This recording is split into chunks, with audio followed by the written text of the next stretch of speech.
Okay, so I busted out my Space Wolf Codex.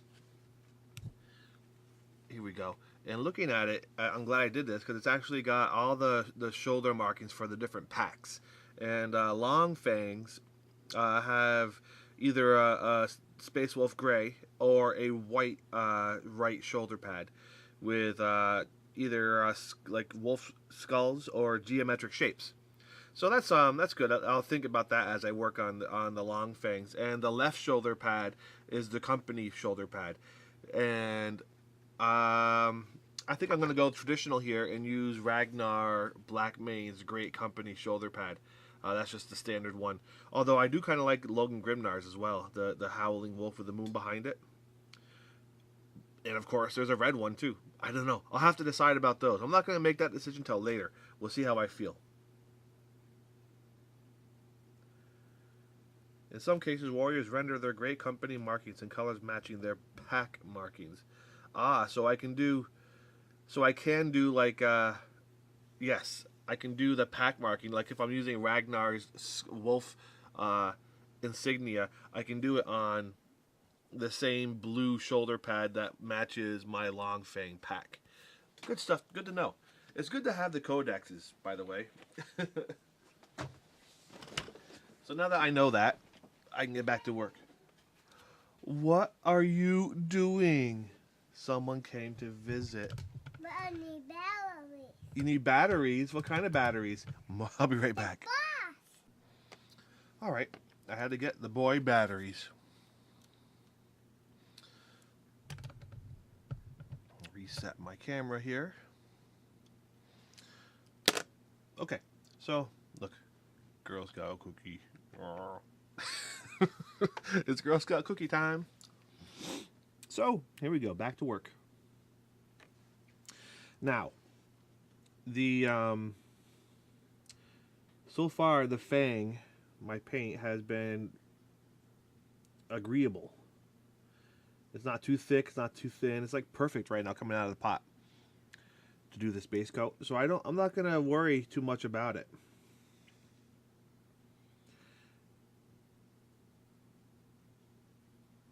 I had decided that I'm going to go ahead and just paint all the shoulder pad the same gray color, and then just do some geometric shapes for patterns for the Long Fang markings.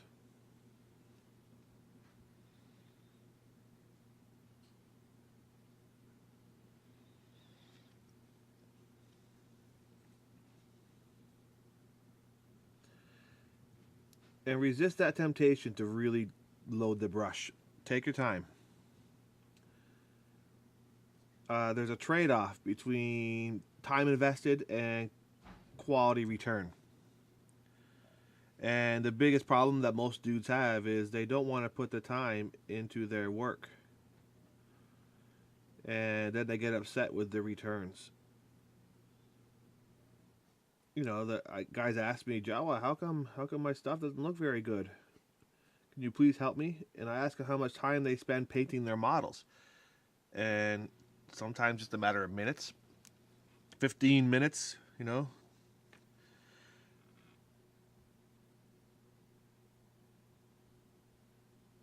Sometimes it's pretty obvious that that was a 15-minute paint job. Takes me at least an hour to do a good paint job.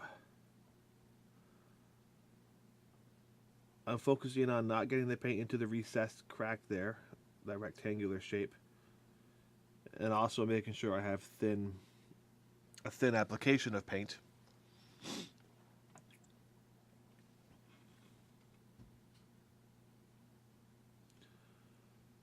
I'm not going to spend too much time demonstrating this because this is easy. And this is just a matter of you practicing and getting better at applying this paint. There's no real secret to base coating your paint with a detail brush other than time and patience. Don't go backwards after you put a brush stroke down. Don't go back on it. because you just take it away. You don't really get anything from doing this painterly thing. I tell the kids at school too, don't go back and forth if you can avoid it.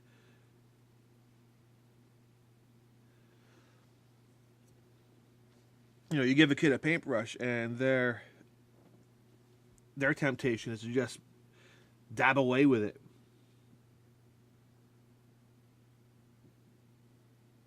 Had to focus for a second to get that piece. I left a little line of black in between the armor plate and the ridge, the rim of the shoulder pad. Paint the underside.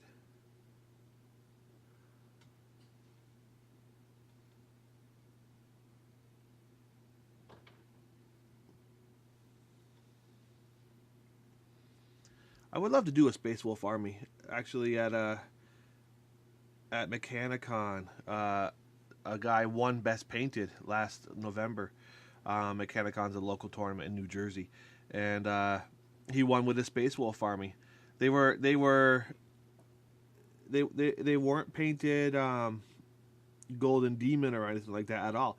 They were just well painted, and it looked fantastic. I gotta say, nothing in the army really struck out as exceptional, and that's not a criticism. It's he painted everything consistently and well, which is really one of the keys to winning Best Painted. Do everything well, and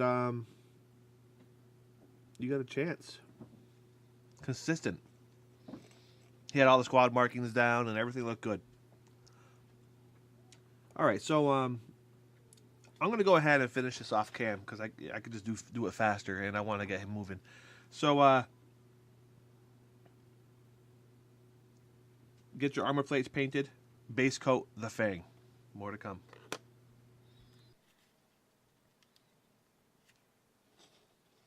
Okay, so here's my Space Wolf. And mostly done with the Fang, which is a really nice base coat. This is one of the better base colors I've used from the new Citadel line.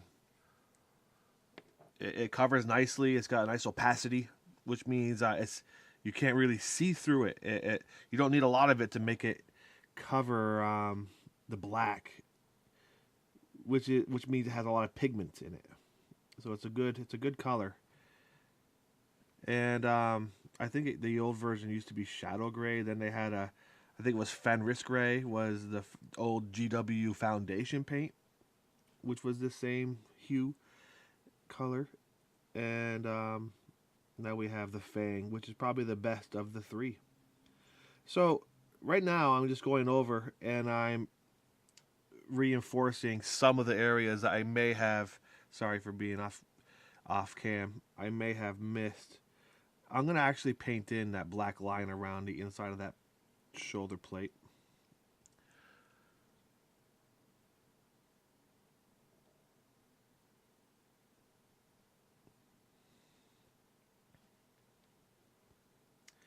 Now, this took me probably 20 minutes to do the base coating. Taking my time, being careful of the cracks and stuff in between the armor plates. And but I would spend painting a competition level model. I would spend at least an hour per model, minimum. I wouldn't even think of doing less than that to paint an army that I would try and win Best Painted with. So gauge your time. Figure out how much your investment means to you.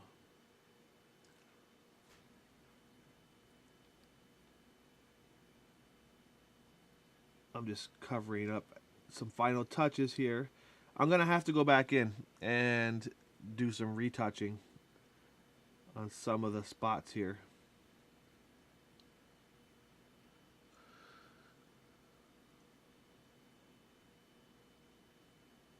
I looked up helmet color, and they wear the same color helmets as their armor, so that's not going to be a problem.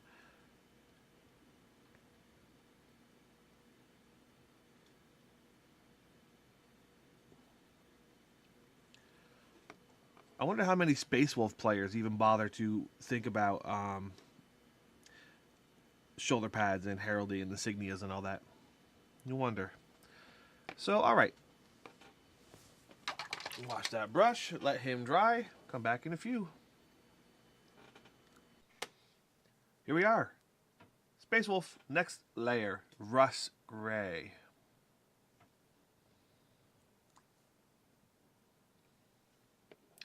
Now, there's two ways you can do this, guys. You can do the feathering technique that I've been doing with all my videos, or you could just do some basic line highlighting with this.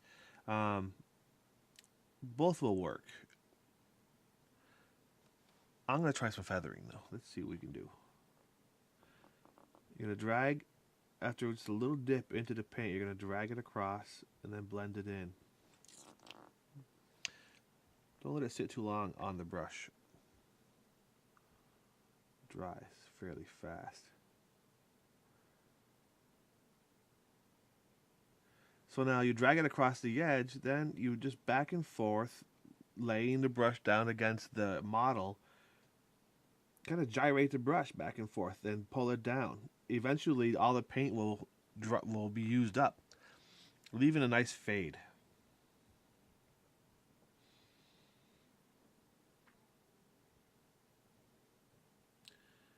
The tip of the brush should be pointing at the edge of the armor.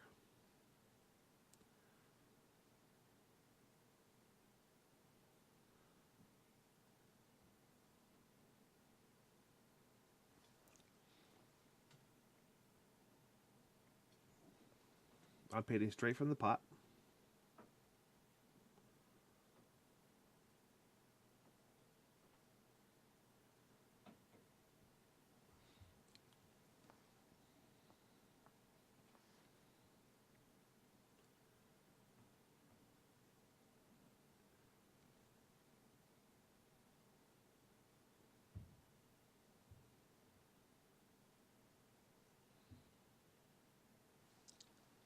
Again, you are barely touching the brush into the paint.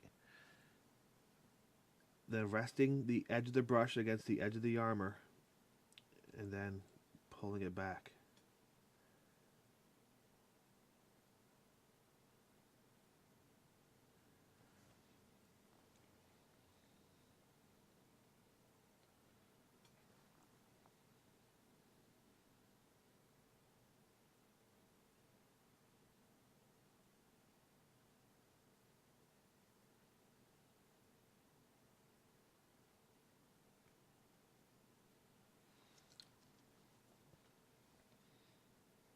Sorry, I'm doing this upside down. I can't do it well.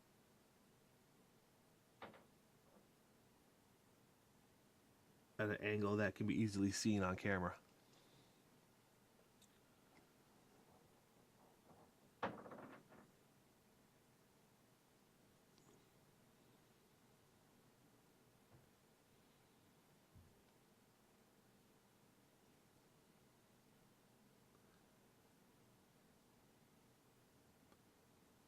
These grays are fantastic for this color. They work well. It's my first time using these new colors to do this, and this is a pleasant surprise.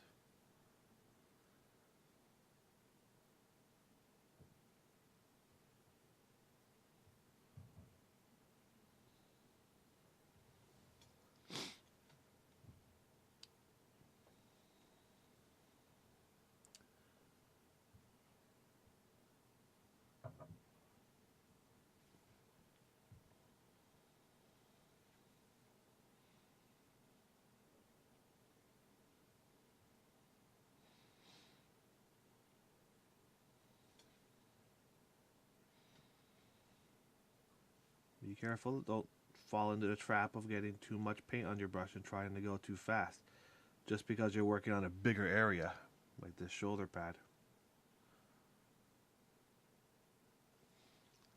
How am I going to do the whole plate, the round part? Here's hard. This is hard, these big round areas. I'm going to start right at the center of it and just kind of do a swirly motion going around and around, pushing that paint around towards the edges, letting it fade down.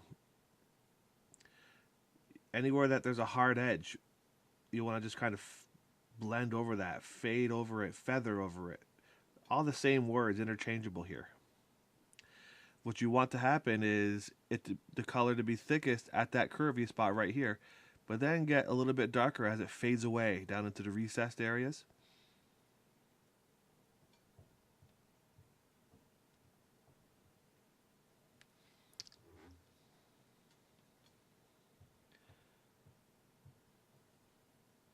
Another layer.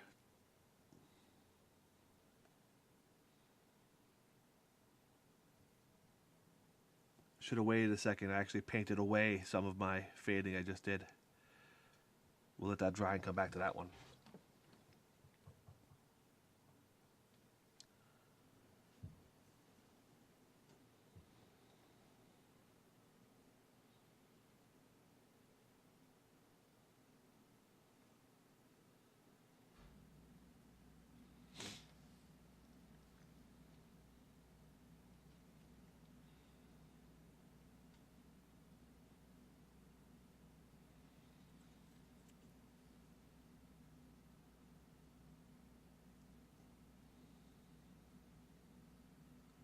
So there you have it. If you guys, this is on the same CD as the the Grey Knight and the Deathwing Terminator. And basically, if you watch those, I'm just doing the same thing with different colors.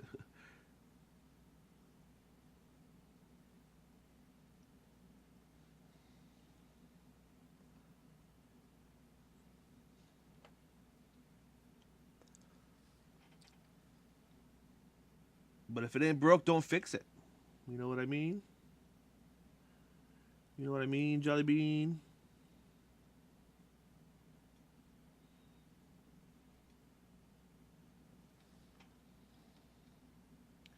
All right, because I've already done this so much on this same CD, I'm going to cut this part short and go ahead and finish this off cam.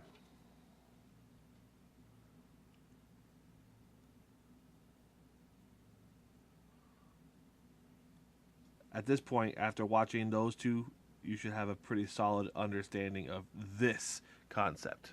All right, more to come.